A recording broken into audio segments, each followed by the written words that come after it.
भारत के private medical college में पढ़ाई पर सालाना 10 से 15 लाख रुपए लगते हैं सालाना। यूक्रेन के प्राइवेट मेडिकल कॉलेज में पढ़ाई पर सालाना 3 से 4 लाख रुपए का खर्च है।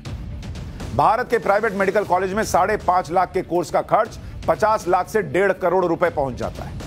यूक्रेन के प्राइवेट मेडिकल कॉलेज में करीब 6 साल के कोर्स का खर्च 20 से 25 लाख रुपए आकर ठहरता है। कहां 25 लाख, कहां 1.5 करोड़।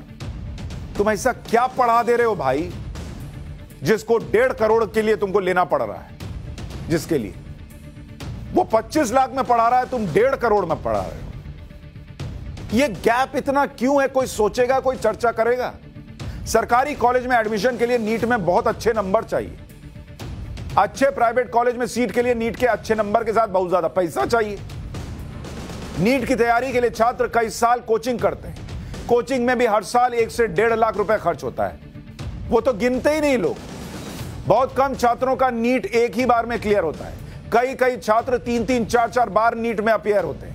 इसलिए छात्रों को लगता है कि नीट की तैयारी में 1 साल बर्बाद करने से अच्छा है कि विदेश में किसी कॉलेज में जाकर एडमिशन ले लो।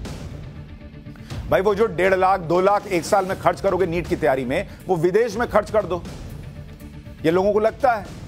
किस देश में कितने भारतीय मेडिकल छात्र पढ़ रहे हैं? ब्रिटेन में 42,000, जर्मनी में 25,000, यूक्रेन में, चीन में 23,000, यूक्रेन में 18,000, रूस में 16,000, फिलीपींस में 15,000, किर्गिस्तान में 10,000, बांग्लादेश में 5200 और फ्रांस में 1500। सब बाहर जाके पढ़ रहे हैं। इसलिए नहीं पढ़ रहे हैं कि बहुत शौक है कि ओ विदेश में पढ़ रहे हैं। नहीं है यहां ना जगह। कहां पढ़ें? डॉक्टर बनना है, सपना है, लेकिन सपने की जगह भी तो हो, मौका भी तो मिले। विदेश से मेडिकल की पढ़ाई करके आए छात्रों को भारत में प्रैक्टिस के लिए एक एग्जाम पास करना होता है और यह एग्जाम है फॉरेन मेडिकल ग्रेजुएट एग्जामिनेशन यानी FMGE। 2015 से 2020 के बीच इस टेस्ट में बैठने वाले छात्रों की संख्या 3 गुना बढ़ गई। 2015 में 12,116 मेडिकल ग्रेजुएट FMGE में बैठे। 2020 में 35,774 मेडिकल ग्रेजुएट FMGE में बैठे। देख रहे हैं फर्क? 2020 में फॉरेन मेडिकल ग्रेजुएट्स एग्जामिनेशन में अपीयर हुए मेडिकल ग्रेजुएट्स ने किन देशों में पढ़ाई की थी?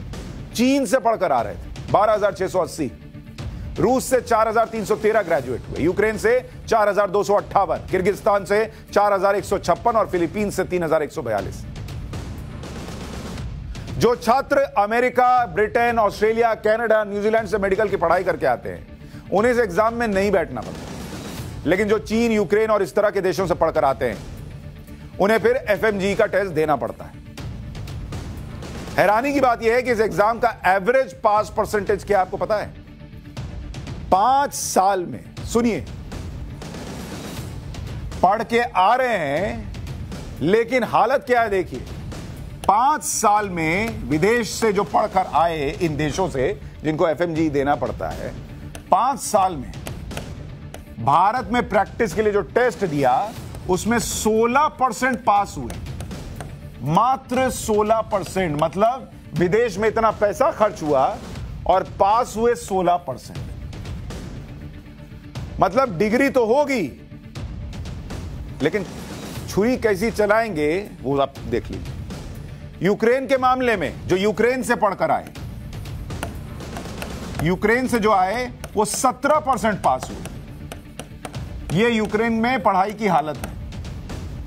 अच्छा, सिर्फ यूक्रेन में पढ़ाई का दोष नहीं दे रहा हूं मैं। अब इनमें से कई छात्र ऐसे होंगे क्योंकि वहां एंट्रेंस टेस्ट नहीं होना है तो आप उसके लिए, और यहां नीट क्लियर नहीं हुआ तो आप उस मेडिकल की पढ़ाई के लिए तैयार भी हैं या नहीं, या उसके लिए हैं भी या बने हैं या नहीं, वो भी तो मामला है। चले गए पैसा देके, डिग्री मिल गई लेकिन यहां नहीं पास हुए। रूस के मामले में जो रूस में पढ़ने जाते हैं वहां 20% पास हुए हैं। चीन के मामले में, चीन का तो हर माल ही सस्ता निकलता है, चीन के मामले में 13% पास हुए। अब आप बताइए, यह एग्जाम हर साल 2 बार होता है। इसे यूक्रेन जैसे देशों में मेडिकल की डिग्री लेकर आए ज्यादातर छात्र क्लियर ही नहीं कर पाते क्योंकि वहां पर पढ़ाई तो सस्ती है लेकिन भारत की तरह की अच्छी ट्रेनिंग नहीं मिल पाती। विदेश जाकर मेडिकल की पढ़ाई करने का कारण कम सीटें और महंगी फीस के अलावा एक बड़ा कारण और है, वो है बिजनेस मॉडल। मेडिकल छात्रों को विदेश भेजकर कमाई का मॉडल भी देश में चल रहा है। भारत के छात्रों को विदेश भेजने के लिए कई एजेंसीज काम करती हैं। ये एजेंसियां चीन, यूक्रेन, रूस के कॉलेज के संपर्क में रहती हैं। मेडिकल छात्रों को विदेश से एमबीबीएस का सपना दिखाती हैं। जैसे आप गए, नीट का रिजल्ट देख रहे हैं, वहीं पहुंच जाएंगे, ओहो नहीं हुआ, क्या बात कर रहे हो, डॉक्टर नहीं बनोगे, मैं बनाता हूं, यहां क्या पढ़ोगे, हसीन वादियों में पढ़ो, चलो तुमको लेके चलते हैं। सीट सस्ती है, एग्जाम नहीं देना पड़ेगा, वहां विदेश में रहोगे सो अलग। सपना दिखाते हैं। एक छात्र भेजने के बदले कमीशन के तौर पर 50,000 से लाख रुपया मिल जाता है। अब आप वहां पढ़ें न पढ़ें, आकर फेल हो जाएं, उनको कोई फर्क नहीं पड़ता। ये एजेंट्स मेडिकल छात्रों को यूक्रेन, चीन, रूस और फिलीपींस भेजते हैं। और हर साल जो मैं कह रहा था 20-25 हजार छात्र बाहर जाते हैं, उनका कमीशन सोच लीजिए, आप उसमें से 10,000 भी कमीशन दे के जा रहे हैं तो सोचिए। और बदले में इन देशों के कॉलेजों से कमीशन की मोटी रकम वहां से भी वसूलते हैं। इनके चक्कर में फंसकर भी मेडिकल स्टूडेंट विदेश पढ़ाई के लिए चले जाते हैं।